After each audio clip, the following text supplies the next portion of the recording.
아원고택의 푸른 유령. 10월 초순의 새벽 5시 40분, 서울 종로구 익선동의 한옥골목은 아직 짙은 어둠에 잠겨 있었다. 그 골목 끝 2층 사무소의 작은 창에 불이 켜진 것은 책상 위 휴대전화가 5번째로 진동했을 때였다. 강혁은 책 위에 엎드린 채로 잠들어 있었다. 어제까지 그가 매달려 있던 책은 19세기 프랑스 인상주의 회화 도록이었다. 책상 옆 벽에는 르누아르의 피아노 앞에 소녀들, 포스터가 앞정으로 무심하게 박혀 있었다. 그는 천천히 몸을 일으키며 전화를 받았다. 강혁입니다.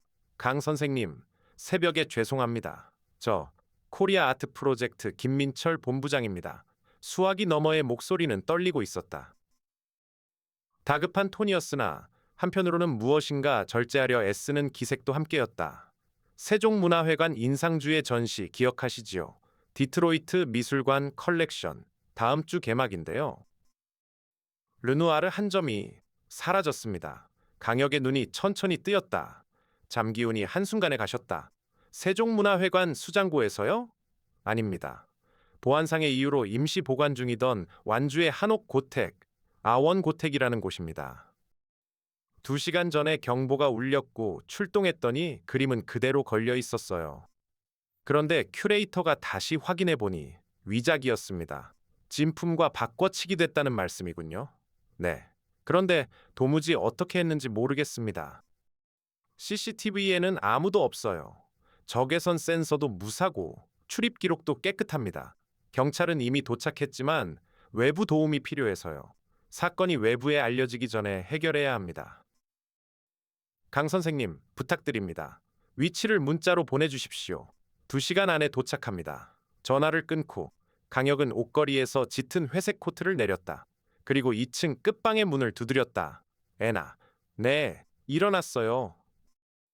통화 소리 들렸어요. 문 너머로 이에나의 목소리가 들렸다. 28배 그녀는 강혁의 사무소에 들어온 지 1년 반이 되었다. 국립과학수사연구원에서 미세물증 분석을 담당하다가 한 사건을 계기로 강혁의 권유로 옮겨온 사람이었다. 한국사 석사 학위가 있고 화학학부를 졸업한 이력이 있는, 그러니까 자료 해석과 현장 분석을 동시에 다룰 수 있는 드문 조수였다. 완주로 간다. 아원고택. 르누아르가 사라졌어. 진품이요? 진품 자리에 위작이 걸려 있었대. 출발 준비 10분 안에. 휴대용 분광기 챙겨요? 챙겨. 자외선 손전등도 같이. 문이 열리고 이에나가 회색 점퍼 차림으로 나섰다. 손에는 이미 검은색 알루미늄 케이스가 들려 있었다. 강혁은 그녀의 손에 들린 케이스를 흘끗 보고는 짧게 고개를 끄덕였다. 가자. 서울에서 완주까지는 KTX 와 택시를 갈아타고 2시간 반이 걸렸다. 아원고택에 도착했을 때는 아침 8시 40분. 종남산 능선이 마치 짙은 초록의 병풍처럼 고택 뒤를 감싸고 있었고, 백색 담장은 아직 사라지지 않은 새벽 안개를 머금어 희미하게 빛났다. 아원고택은 본래 경남 진주 일대에 250년 된 사대부 가옥을 해체해 이곳 완주 종남산 자락에 옮겨 세운 한옥단지였다. 안채, 사랑채, 별채, 행랑채가 자연스럽게 흩어져 있었고, 그 사이로 자갈 마당과 대나무 숲, 그리고 작은 연못이 어우러져 있었다. 평소에는 고급 한옥 스테이로 운영되었으나 이번 전시 기간에는 운영을 일시 중단하고 한 동을 통째로 임시 보관소로 사용 중이었다. 정문에는 경찰 통제선이 쳐져 있었다. 김민철 본부장이 2사람을 기다리고 있었다. 45쯤 된 깔끔한 양복의 사내였는데 얼굴은 사흘 굶은 사람처럼 푸석했다. 강 선생님, 와주셔서 감사합니다. 우선 그림이 걸려있던 방부터 보겠습니다. 그리고 사건 발생 시각의 폐쇄회로 영상도 함께 봐야겠습니다. 네, 안내해드리겠습니다. 그림은 안채, 가장 안쪽 방에 보관되어 있었다. 아원고택의 본체 중에서도 가장 깊숙한 위치였다. 방은 그림 한 점을 보관하기 위해 특별히 개조된 상태였다. 창호지 창문은 모두 안쪽에서 두꺼운 흑색 차광 패널로 덮여 있었고, 천장 모서리에는 적외선 센서 4대가 사방을 향해 설치되어 있었다. 천장 정중앙에는 폐쇄회로 카메라 한 대가 광각으로 방 전체를 비추고 있었다. 방 한가운데 벽에는 황금색 액자 안에 그림 한 점이 걸려 있었다. 르누아르 후기 양식의 작품, 정원에서 책을 읽는 여인. 분홍빛 드레스, 햇살을 받은 머리카락, 배경에 흐릿한 녹음. 강혁은 한 걸음 떨어진 자리에서 그림을 한참 들여다보았다. 처음 봤을 때는 누구도 의심하지 못했을 겁니다. 큐레이터가 새벽에 경보 출동해서 확인했을 때도 그림은 자리에 있다고 보고했어요. 그런데 2시간 후 아침 정기 점검에서 다른 감정위원이 와서 보다가 미세한 결을 발견하고 즉시 분광기를 가져오라고 했죠. 그제야 위작이라는 게 확인됐습니다. 그 감정위원이 누구입니까? 최영진 박사라고 이번 전시 수석 보건가입니다. 미술계에서는 모르는 사람이 없는 분이지요. 디트로이트 측에서도 그분 이름 보고 안심하고 작품을 보내준 거고요. 강혁은 짧게 고개를 끄덕였다. 그리고 손가락 끝으로 액자 가장자리를 살짝 만져보았다. 이에나 씨 시작해. 이에나는 케이스를 열고 휴대용 자외선 가시광선 분광기를 꺼냈다. 작은 손전등 정도 크기의 기기였다. 그녀는 그림 표면의 여러 지점에 그것을 가져다 댔다. 분광기 옆구리에 연결된 태블릿 화면에 파장별 흡광도 그래프가 떴다. 선배 보세요. 표면 고정액 성분에서 폴리비닐 아세테이트 계열이 검출되어 일반적인 100년 된 유화에서는 절대 나올 수 없는 성분이에요. 이건 현대의 보존용 픽사티브, 그것도 휴대용 스프레이 타입에서만 쓰이는 성분이에요. 건조 시점은 추정 가능해. 건조 패턴으로 보면 도포된 지 길어야 사흘, 짧으면 12시간 이내예요. 그런데 캔버스 자체의 노화도는 100년 가까이 돼 보여요. 즉, 캔버스와 안료는 오래된 것이지만 마지막 고정액은 최근에 뿌려진 거예요. 강혁이 천천히 고개를 끄덕였다. 위작이 아니라 진품과 매우 유사한 시대의 다른 작품에 후속 작업을 더한 거군. 캔버스도 안료도 진짜로 오래된 거다. 그렇지 않으면 분광기로 잡혔을 테니까. 네. 누군가가 같은 시기 다른 인상주의 화가의 무명 작품을 구해 그 위에 르누아르의 화풍을 입혀 덧칠하고 마지막에 고정액을 뿌린 거예요. 그 마지막 고정액이 어젯밤에 뿌려진 거고요. 김민철 본부장의 얼굴이 더욱 창백해졌다. 그게 가능합니까? 그렇게 정교한 위작이요? 가능합니다. 강혁이 짧게 답했다. 단, 한 가지 조건이 있을 때만. 위작을 만든 사람이 진품을 직접 보았고 만져볼 수도 있었던 사람이라야 합니다. 그리고 인상주의 시대 안료의 화학적 구성, 캔버스 직조 방식, 액자 규격까지 모두 알고 있는 전문가여야 하지요. 김 본부장님, 네. 이번 전시 준비에서 르누아르의 진품을 가장 가까이서 본 사람이 누구입니까? 김 본부장이 잠시 망설였다. 그건 당연히 최영진 박사입니다. 디트로이트에서 출고할 때부터 그분이 직접 현장에서 검수를 맡았어요. 그리고 인천공항에서 이곳까지 운반될 때도 동행했습니다. 위작을 발견한 사람도 그분이지요. 네. 강혁은 잠시 침묵하다가 천천히 입을 열었다. 폐쇄회로 영상부터 봅시다. 관리실의 모니터 앞에 3사람이 모였다. 어젯밤 자정부터 새벽 5시까지의 영상이 빠른 속도로 재생되었다. 안채 보관실의 천장 카메라에 잡힌 화면은 5시간 내내 동일했다.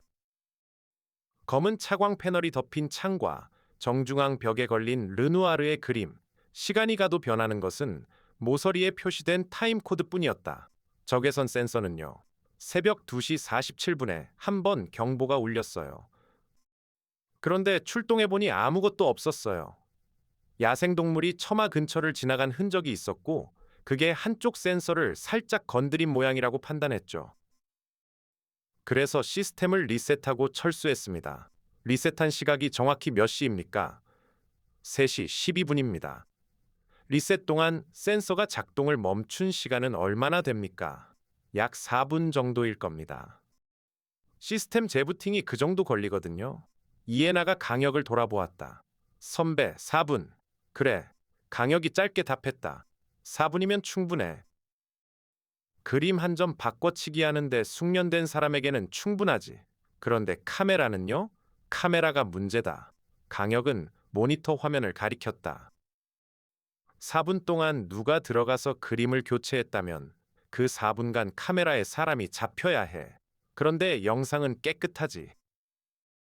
5시간 내내 똑같아. 그럼 카메라 자체에 손을 댄 건가요? 카메라 영상은 어떻게 저장됩니까? 강혁이 김 본부장에게 물었다. 고택 외부의 별도 서버에 실시간 백업됩니다.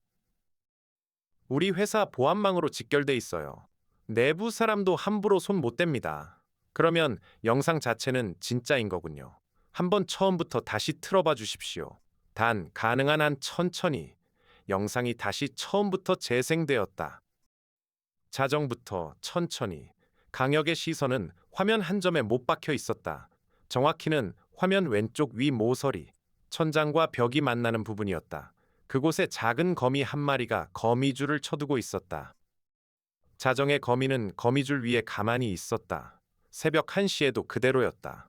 새벽 2시, 2시 40분, 2시 47분 경보가 울렸을 때 거미는 미동도 없었다. 멈췄어. 이에나가 작게 말했다. 거미가 5시간 동안 단 한 번도 안 움직여요. 그게 가능해요? 가능하지 않아. 강혁이 짧게 답했다. 영상이 같은 한 컷을 반복 재생하고 있는 거다. 정지 화면이 아니라 짧은 루프를. 그래서 빛의 그림자 같은 미세한 변화는 있지만 거미의 위치는 동일해. 김 본부장이 입을 벌렸다. 그게 외부 서버에 백업되는데 어떻게 그게 가능합니까? 외부 서버에 들어가기 전 카메라와 서버 사이의 어딘가에서 신호가 가로채진 거지요. 사전에 같은 방에 빈 화면을 녹화해 둔 다음 결정적인 시점에 그 영상으로 신호를 대체한 거다. 기술적으로 어렵지 않습니다. 다만 카메라 시스템 전체의 구조를 잘 아는 사람이어야 가능합니다. 강혁이 일어났다. 이 카메라 시스템 설치 누가 자문해 주었습니까? 김 본부장의 얼굴이 굳었다. 최영진 박사가 추천해 준 보안업체였습니다. 디트로이트와의 협약상 보안 자문은 한국 측 수석 보건과가 추천하도록 되어 있었어요. 그렇군요. 강혁이 천천히 고개를 끄덕였다. 이제 한옥 마당을 좀 둘러봐야겠습니다. 강혁은 안채 앞 마당에 섰다. 자갈이 깔린 마당이었다. 보통의 한옥 마당은 마사토이지만 아원고택은 관광용으로 단장된 곳이라 흰 자갈이 깔려 있었다. 사람의 발자국이 남지 않는 표면이었다. 그는 마당을 천천히 걷다가 안채로 올라가는 툇마루 앞에서 무릎을 굽혔다. 손에서 작은 휴대용 돋보기를 꺼내 툇마루 가장자리를 천천히 살폈다. 애나, 네, 이거 봐. 이애나가 다가가 살펴보았다. 툇마루의 한쪽 가장자리에 폭 약 2mm의 미세한 긁힘 자국이 두 줄로 나란히 나 있었다. 자국은 새 것이었다. 나뭇결의 안쪽 옅은 빛이 그대로 드러나 있는 것을 보면 사흘은커녕 하루도 지나지 않은 자국이었다. 구두 굽 자국이네요. 그것도 평평한 굽이 아니라 작은 목 같은 게 박힌 굽이요. 이런 굽을 쓰는 신발이 흔치 않지. 클래식 정장 구두 중에 가죽 굽 가장자리에 노쇠 또는 강철핀을 박은 것이 있어. 굽의 마모를 늦추려고 다는 거고 대개 직접 주문 제작하는 신발에 많아. 고급 맞춤 구두네요. 그래. 그리고 이 자국의 방향 봐봐. 한 사람이 두 발을 모은 채로 툇마루에 잠시 서 있었던 자국이야. 액자를 양손에 들고 무게중심을 잡으면서 잠시 멈춘 순간이지. 그러니까 이 사람은 액자를 들고 안채 보관실에서 나와서 이 자리에서 잠시 균형을 잡은 다음 마당 쪽으로 내려간 거다. 마당으로 내려가서 어디로 갔을까요? 강혁은 일어나 마당 너머를 응시했다. 마당 끝에서 백색 담장이 한 줄로 길게 이어졌고 그 너머로 대나무 숲의 검은 그림자가 짙게 드리워져 있었다. 저쪽이다. 두 사람은 자갈 마당을 가로질러 담장 끝 쪽문으로 향했다.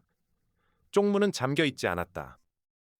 김 본부장이 따라오며 변명하듯 말했다. 이 쪽문은 한옥 직원들이 다니던 출입구라. 내부 보안 구역에는 포함되지 않았습니다. 외부에서 들어올 수도 없고요. 안쪽에서만 열 수 있는 구조라서요. 안쪽 사람의 소행이라는 뜻이지요. 쪽문 너머는 곧장 대나무 숲길이었다. 새벽 안개가 아직 가시지 않아 대나무 사이로 희뿌연 공기가 흐르고 있었다. 강혁은 숲길 입구의 흙바닥을 살폈다. 자갈이 아닌 흙이었다. 그리고 흙 위에는 누군가가 무엇인가 무거운 것을 잠시 내려놓았던 자국이 사각형으로 또렷이 남아 있었다. 가로 약 70cm, 세로 약 90cm. 액자의 크기와 정확히 일치했다. 여기다. 강혁이 그 사각형 자국 옆을 가리켰다. 여기에 액자를 잠시 내려놓았어.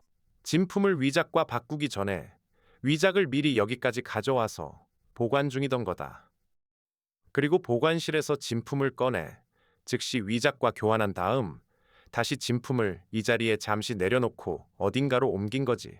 진품은 지금 어디 있을까요? 강혁의 시선이 대나무 숲 안쪽으로 향했다. 숲은 깊지 않았다. 한 폭의 그림처럼 정돈된 산책로가 그 안을 가로지르고 있었다. 숲 너머에 뭐가 있습니까? 김 본부장이 답했다. 숲을 빠져나가면 외부 주차장입니다. 직원용 차량이 세워져 있고요. 그 너머로는 일반 도로입니다. 오늘 출발 예정인 차량이 있나요? 있습니다. 디트로이트에서 온 보조 작품들이 오늘 오전 11시에 서울로 출발해요. 본 전시 작품과 따로 보내는 부속 자료들인데 그 차량이 지금 막 짐을 싣고 있을 겁니다. 강혁이 시계를 보았다.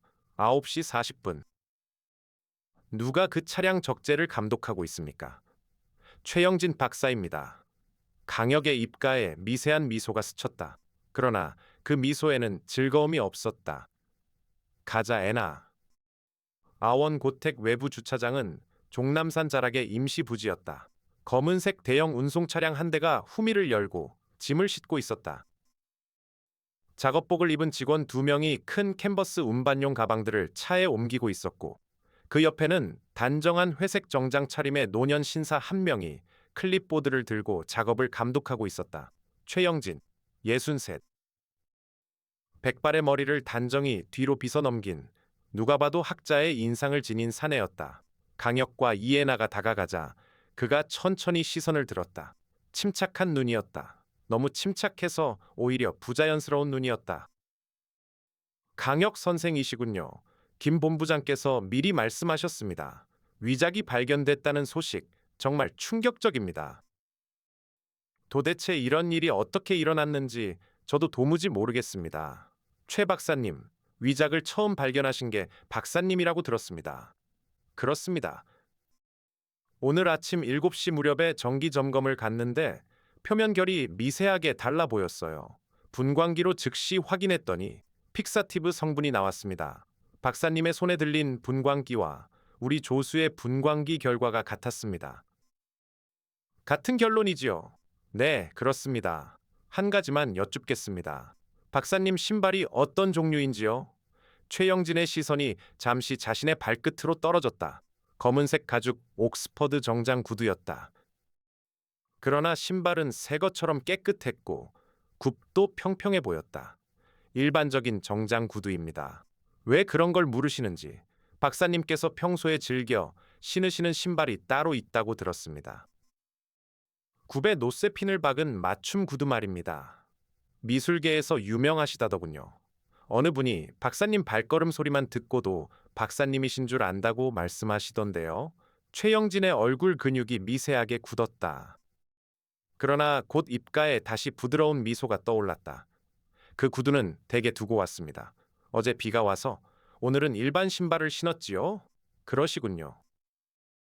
그러면 그 구두를 댁에 두고 오신 시각이 어제 몇 시쯤이신지요? 어제 저녁쯤이지요. 댁이 서울이신데 어제 저녁에 서울에서 신발을 갈아 신으셨다는 말씀이군요. 그렇습니다. 강혁이 천천히 고개를 끄덕였다. 그런데 박사님, 아원고택 안채의 툇마루에서 박사님의 그 맞춤 구두 자국이 발견되었습니다. 사흘이 채 되지 않은 자국이지요. 그 구두는 박사님 외에는 신지 않는 신발이라고요. 최영진의 표정이 처음으로 흔들렸다. 그러나 그는 곧 미소를 회복했다. 강 선생, 추측만으로 사람을 의심하시면 곤란합니다. 구두 자국이 비슷하다고 해서 제 것이라고 단정할 수는 없지요. 비슷한 구두는 다른 사람도 신을 수 있습니다. 동의합니다. 단정은 곤란하지요. 강혁이 한 걸음 다가갔다. 그래서 한 가지를 더 확인하겠습니다. 박사님께서 지금 저 차량에 싣고 계신 짐 중에 가로 70cm, 세로 90cm의 캔버스 운반 가방이 있습니까? 있습니다. 보조 자료 중에 보존용 빈 캔버스가 몇 점 포함되어 있어요. 열어보시지요. 강 선생, 이건 디트로이트 측 동의 없이는 임의로 열 수 없는 공식 운송 화물입니다. 그러면 김 본부장께 부탁드리겠습니다. 본부장님, 화물 운송 책임자로서 한국 측 안전점검 권한이 있으시지요. 김민철 본부장은 잠시 망설였다. 그러나 그의 손은 이미 무전기로 향하고 있었다. 네. 안전점검 명목으로 열어보겠습니다. 본부장, 최영진의 목소리에 처음으로 날이 섰다. 그러나 김 본부장은 그를 바라보지 않았다. 최 박사님, 위작이 나왔는데 이 모든 화물을 한 번씩 점검하는 건 당연한 절차입니다. 박사님께서도 동의하셔야 합니다. 작업복 직원이 가방을 차에서 내렸다. 가로 70, 세로 90. 다른 가방들과 비슷해 보이지만 무게가 분명히 달라 보였다. 직원이 지퍼를 천천히 열었다. 가방 안에는 캔버스가 한 점 들어 있었다. 빈 캔버스가 아니었다. 황금색 액자에 끼워진 분홍빛 드레스를 입고 정원에서 책을 읽는 여인의 초상, 르누아르의 진품이었다. 최영진의 어깨가 무너졌다. 그는 한참을 그 가방을 내려다보다가 천천히 두 손을 들어 얼굴을 가렸다. 그 순간이었다. 최영진의 손이 갑자기 얼굴에서 떨어지더니 옆에 세워져 있던 검은색 승용차 운전석으로 몸을 던졌다. 그는 빠르고 단호했다. 강혁이 한 박자 늦게 반응했을 때 그의 차량은 이미 시동이 걸려 있었다. 애나, 네. 이애나가 점퍼 안주머니에서 작은 권총 모양의 도구를 꺼냈다. 경찰 보조 도구로 허가된 비살상용 그물 발사기였다. 그녀가 차량 후륜을 향해 한 발을 발사하자 압축된 그물이 펼쳐지며 바퀴와 차축을 휘감았다. 차량은 후진 기어에서 헛돌았다. 엔진이 비명을 질렀다. 최영진은 핸들을 꺾어 도로 쪽으로 밀어붙이려 했지만 그물에 감긴 후륜이 회전을 잃은 채 그대로 자갈 위를 긁었다. 차는 10m쯤 비틀거리다 멈춰섰다. 강혁이 천천히 다가갔다. 운전석 문을 열자 최영진이 두 손을 운전대에 얹은 채 멍하니 정면을 바라보고 있었다. 내리시지요, 박사님. 최영진은 저항하지 않았다. 마치 모든 기력이 한순간에 빠져나간 사람처럼 그는 천천히 차에서 내렸다. 강혁이 그의 한쪽 팔을 가볍게 잡았다. 손목을 꺾을 필요도 없었다. 그는 이미 무너져 있었다. 곧 경찰차가 도착했다. 형사 2명이 최영진을 인계받았다. 한 형사가 강혁에게 짧게 목례하고 말했다. 서울청에서 연락이 와 있습니다. 강 선생님과 이 선생님께서 함께 조사실에 들러주셨으면 한다고요? 가지요. 최영진이 경찰차에 오르기 직전 그가 처음이자 마지막으로 고개를 들어 강혁을 바라보았다. 강 선생, 한 가지만 묻고 싶소. 말씀하시지요. 내가 어디서 실수했소? 강혁은 잠시 침묵했다. 그리고 천천히 답했다. 3가지입니다. 첫째, 카메라 영상의 거미가 5시간 동안 미동도 없었다는 점. 둘째, 툇마루의 구두 자국. 셋째, 위작에서 검출된 픽사티브의 건조 시점이 박사님께서 위작을 발견하셨다고 보고하신 시각보다 짧다는 점이지요. 박사님이 발견하시기 전에 이미 위작은 그 자리에 있었고 그 위작에는 박사님께서 직접 뿌리신 고정액 흔적이 남아 있었습니다. 자신이 직접 만진 위작을 자신이 처음 발견했다고 주장하셨던 거지요. 그 부분이 가장 결정적이었습니다. 최영진이 천천히 고개를 끄덕였다. 그의 입가에 처음으로 자조적인 미소가 떠올랐다. 픽사티브를 뿌리지 말 걸 그랬소. 캔버스가 너무 건조해 보여서 마지막에 한 번 더 손을 봤거든. 그게 사람의 마지막 욕심이지요. 최영진을 태운 경찰차가 출발했다. 이해나가 강혁의 옆에 와 섰다. 선배, 이제 끝난 거예요? 수사는 끝나가지. 그러나 사건의 전모는 아직이다. 박사가 왜 이 일을 했는지, 누구의 의뢰를 받았는지, 그건 조사실에서 풀어야 할 일이야. 서울지방경찰청 강력계 조사실, 최영진은 양손을 무릎 위에 가지런히 모은 채 앉아 있었다. 그의 앞에는 강혁과 강력계의 박 팀장이 마주 앉았다. 이에 나는 한쪽 벽 쪽 의자에 앉아 노트북을 펼쳤다. 최 박사님, 박 팀장이 먼저 입을 열었다. 이미 진품은 회수됐고 위작도 확보됐습니다. 박사님 차량과 자택 압수수색 영장도 이미 발부됐어요. 솔직히 말씀해 주시는 게 박사님께도 우리에게도 좋습니다. 최영진은 한참 침묵하다가 천천히 입을 열었다. 강 선생께 먼저 말씀드리고 싶군요. 강 선생, 저는 도박꾼이 아닙니다. 빚 때문에 이 일을 한 게 아니에요. 알고 있습니다. 강혁이 짧게 답했다. 박 팀장이 살짝 의아한 표정을 지었다. 박사님 같은 분이 도박 빚으로 무너질 사람이 아니라는 건 박사님 이력만 봐도 압니다. 평생을 미술 복원에 바친 분이시지요. 디트로이트, 시카고, 베를린의 주요 미술관에서 객원 복원가로 초청받으셨던 분입니다. 박사님이 거짓말로 일을 꾸민 거라면 동기는 돈이 아니지요. 그러면 무엇이라고 보십니까? 한 가지 가설을 말씀드리겠습니다. 박사님께서 사라지게 한 르누아르 진품은 사실 진품이 아니라고 박사님께서 믿고 계신 것 아닙니까? 최영진의 어깨가 처음으로 흔들렸다. 강 선생은 어떻게 그걸 디트로이트 미술관의 그 르누아르는 1990년대에 미국의 한 사립 컬렉터에서 구입한 작품으로 알고 있습니다. 출처 기록에 약간의 공백이 있는 미술사학자들 사이에서 진위 논쟁이 있었던 작품이지요. 박사님께서 이번 전시 준비 과정에서 그 진위 논쟁을 다시 검토하셨을 가능성이 있다고 보았습니다. 그리고 박사님께서 검토 결과 그것이 르누아르 본인의 손이 아니라 그의 제자 또는 후계자의 손에서 나온 작품이라고 결론 내리셨을 가능성. 그러나 그 결론은 디트로이트 측이 받아들일 수 없는 결론이지요. 박물관의 명예와 보험금, 그리고 이번 전시 자체가 흔들립니다. 조사실에는 한참 동안 침묵이 흘렀다. 최영진이 천천히 고개를 끄덕였다. 그렇소. 박 팀장이 노트북에서 손을 떼고 자세를 고쳐 앉았다. 잠시만요. 그러면 박사님께서 진품을 일부러 사라지게 만든 이유가 그것이 진품이 아니라는 사실을 폭로하고 싶으셨다는 겁니까? 폭로가 아니오. 최영진이 마침내 답했다. 전시를 막고 싶었던 거요. 최영진은 천천히 이야기를 풀어놓았다. 그의 목소리에는 더 이상 변명도 두려움도 없었다. 나는 작년 봄에 그 르누아르를 다시 들여다봤소. 디트로이트 측에서 출고 전 정밀 컨디션 리포트를 한국 측에 작성해달라고 요청한 게 시작이었지요. 보통의 컨디션 리포트는 표면 상태 점검이요.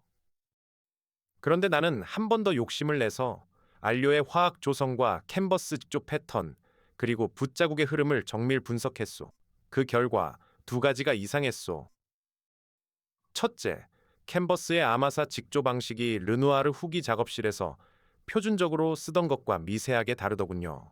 둘째, 푸른 안료의 코발트 비율이 르누아르 후기 팔레트와 일치하지 않았소. 그건 르누아르의 제자였던 발타라는 화가의 팔레트에 더 가까웠소. 발타, 알고 있습니다. 강혁이 짧게 응답했다. 발타가 르누아르의 화풍을 거의 완벽하게 재현할 수 있었던 거의 유일한 제자였지요. 그렇소. 그래서 나는 디트로이트 측에 의견서를 보냈소. 작년 가을이었지요. 의견서의 결론은 신중했소. 단정하지 않았고 추가 검토를 요청했을 뿐이요.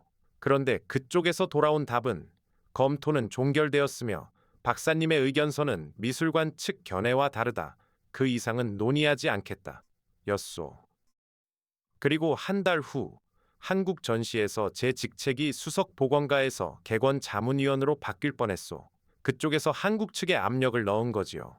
결국 김 본부장님이 중재해서 제 직책은 유지되었지만 그 일로 알게 됐소. 진실을 말한다는 것이 단순히 보고서 한 장으로 해결될 일이 아니라는 것을 박 팀장이 천천히 물었다. 그래서 진품을, 아니 박사님 표현으로는 의심 작품을 빼돌리려 하신 겁니까? 빼돌리려 한 게 아니오. 정확히 말하면 시간을 벌고 싶었소. 위작과 바꿔치기에서 한국에서 전시되는 일을 막고 그 사이에 진품을, 그러니까 그 의심 작품을 학계의 독립 감정인에게 보낼 계획이었소. 일본의 우에다 박사, 그리고 영국의 셸비 박사, 두 분 모두 인상주의 진위 감정의 권위자요. 두 사람의 의견서를 받아내면 디트로이트 측도 더 이상 침묵할 수 없을 거라 생각했소. 전시는 이미 코앞이었습니다, 박사님. 한국 측에서 입게 될 손해는요. 그래서 위작이 발견됐다는 시나리오를 짠 거요. 위작이 발견되면 한국 측이 디트로이트에 책임을 묻게 되고 그쪽에서는 다음 전시 일정을 잡기 위해 진품을 회수해 가야 하지요. 그 회수 과정에서 한 달 정도의 공백이 생깁니다. 그 한 달 안에 독립 감정을 받으려 했소. 만약 진품, 즉 디트로이트 작품이 발타의 것이라는 결론이 나오면 그제야 진실을 공개하려 했지요. 위작을 만든 일에 대한 책임도 그때 함께 지려 했소. 조사실에는 또 한 번 침묵이 흘렀다. 박 팀장은 한참 동안 말없이 최영진을 바라보다가 천천히 의자에 기대 앉았다. 박사님. 그게 사실이라 하더라도 박사님이 하신 일은 분명한 절도입니다. 그리고 사문서 위조에 가깝지요. 동기가 학술적이라 해도 법적 책임은 가벼워지지 않습니다. 알고 있소. 최영진이 짧게 답했다. 각오는 하고 있었소. 다만 강 선생에게 한 가지만 부탁이 있소. 말씀하시지요. 내가 작성한 의견서, 그리고 푸른 안료의 분석 자료, 모두 내 자택 서재의 두 번째 서랍에 있소. 그 자료들이 함께 검토되었으면 좋겠소. 내가 한 일이 잘못이라는 것은 인정하지만 그 자료까지 잘못이라고 묻혀서는 안 돼요. 그 그림이 발타의 것이라면 디트로이트는 알아야 하오. 그리고 미술사도 알아야 하오. 강혁이 천천히 고개를 끄덕였다. 박 팀장님, 압수수색 시 그 자료를 별도로 분리해서 한국미술품감정연구센터에 송부해 주시지요. 일본과 영국의 독립감정인에게도 정식 의뢰를 넣겠습니다. 제가 박사님 대신 그 절차를 마무리하겠습니다. 박 팀장이 잠시 망설이다가 고개를 끄덕였다. 그렇게 하지요. 최영진의 눈에 처음으로 옅은 빛이 돌았다. 그는 더 이상 아무 말도 하지 않았다. 사건 종결 후 사흘이 지났다. 강혁과 이해나는 다시 아원 고택을 찾았다. 한옥스테이가 재개되기 전 김민철 본부장이 두 사람을 따로 초대한 자리였다. 르누아르의 진품은 이미 디트로이트 미술관 본관으로 회수되었고 한국 전시는 사흘 연기된 후 그 자리에 다른 인상주의 작품을 대체 배치하는 방향으로 정리되었다. 아원 고택의 안채 마당, 사건이 있었던 방의 툇마루에 강혁과 이해나가 나란히 앉았다. 김 본부장이 직접 우려낸 녹차 두 잔을 두 사람 앞에 놓았다. 강 선생님, 이 선생님, 정말 감사드립니다. 회사가 살았어요. 본부장님께서 결정을 빨리 내려주신 덕분이었습니다. 강 선생님, 그런데 한 가지 여쭤도 될까요? 최 박사가 진심으로 그 작품이 발타의 것이라고 믿고 있었다면 그 말이 사실일까요? 정말로 디트로이트의 그 르누아르가 아닐 가능성이요. 강혁은 잠시 녹차잔을 들여다보았다. 가능성은 있습니다. 다만 그것은 우리가 판단할 일이 아니지요.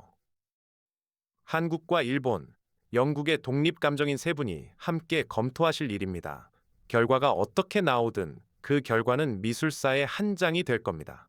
다만 한 가지는 분명하지요. 최 박사는 그 결과를 알기 위해 자기 평생의 명예를 걸었습니다. 그 부분은 학자로서 존경할 만합니다. 다만 그가 선택한 방법은 분명히 틀렸지요. 사람의 신뢰를 도구로 쓴 부분이요. 네, 김 본부장이 천천히 고개를 끄덕였다. 그가 자리를 비켜주자 마당에는 강혁과 이해나만 남았다. 종남산 능선의 짙은 초록이 가을 햇살에 한층 깊어졌고 한옥의 흰 담장은 푸른 하늘 아래 차분히 자리를 지키고 있었다. 며칠 전 자욱했던 안개의 흔적은 어디에도 없었다. 이해나가 천천히 입을 열었다. 선배, 최 박사님은 어떻게 될까요? 절도와 사문서 위조, 그리고 보안 시스템 무단 조작, 합쳐서 실형은 피하기 어려울 거다. 다만 동기 부분이 일부 정상 참작될 수는 있어. 변호인이 잘 준비한다면 집행유예 가능성도 아주 없지는 않지. 그러나 어느 쪽이든 그는 이제 미술계에서 일할 수는 없어. 그게 가장 큰 형벌일 거다. 한 사람이 평생을 들여서 지킨 자리가 자기 손으로 한순간에 무너지네요. 진실에 대한 욕심은 무서운 거지. 강혁이 천천히 차를 한 모금 마셨다. 그 욕심이 옳은 방법과 만났을 때는 학문이 되고, 그른 방법과 만났을 때는 범죄가 돼. 그 경계는 의외로 얇아. 이에나가 잠시 고개를 끄덕이다가 다른 이야기를 꺼냈다. 선배, 그런데 처음에 영상에서 거미를 발견하신 건요. 그게 진짜 의외였어요. 저는 모니터를 1시간을 봐도 거미는 못 봤거든요. 한옥의 처마와 천장은 거미가 많이 사는 곳이야. 안채 보관실 천장 모서리에 거미줄이 있을 가능성이 높았어. 그래서 처음부터 그 자리를 봤지. 거미는 야행성이라 자정에서 새벽 사이에 활동성이 높아. 5시간 내내 미동도 없다면 그건 영상이 잘못된 거다. 그걸 어떻게 미리 생각하신 거예요? 한옥에서 사건이 일어났으니 한옥에서 살아있는 것부터 보자. 그 정도였어. 이에나가 작게 웃었다. 선배는 항상 그런 식이세요. 첨단 분광기보다 처마의 거미가 먼저예요. 기계는 사람을 속이라고 만들어지지. 그러나 자연은 속이지 않아. 거미는 자기 거미줄 위에서 5시간을 미동 없이 있지 않아. 안개는 새벽 2시 40분에 갑자기 한쪽 처마에서만 짙어지지 않고, 자갈은 사람이 지나가면 어떤 식으로든 자리를 바꿔. 한옥은 살아있는 공간이고, 그 살아있는 공간이 죽은 듯이 잠잠하면 누군가 그것을 조작했다는 뜻이지. 멋있어요, 선배. 강혁이 잠시 그녀를 바라보다가 시선을 다시 종남산 쪽으로 돌렸다. 멋있는 게 아니라 오래 살면 알게 되는 거다. 가을바람이 한옥 마당을 한 차례 지나갔다. 백색 담장 너머의 대나무 숲에서 잎이 사가기는 소리가 들렸다. 며칠 전 새벽의 안개도, 사라졌던 그림도, 무너진 한 학자의 야망도 모두 그 바람 속에 잠시 흩어지는 듯했다. 이에나가 자리에서 일어났다. 선배, 서울 가는 기차표 끊을게요. 오후 3시 차로. 그래, 가시기 전에 한 곳만 더 들렀다 가요. 종남산 능선 위에 작은 전망대가 있대요. 거기서 한옥 단지가 한눈에 보인다고요? 그러지. 강혁이 천천히 일어났다. 그의 회색 코트 자락이 가을바람에 한번 살짝 들렸다. 한옥은 멀리서 봐야 제 빛이 보이는 법이지. 두 사람의 걸음이 마당을 가로질러 천천히 멀어져 갔다. 그 뒤로 아원고택의 흰 담장이 푸르게 열린 하늘 아래 조용히 자리를 지키고 있었다. 안개도 유령도 더 이상 그 자리에 없었다. 사건은 그렇게 끝났다.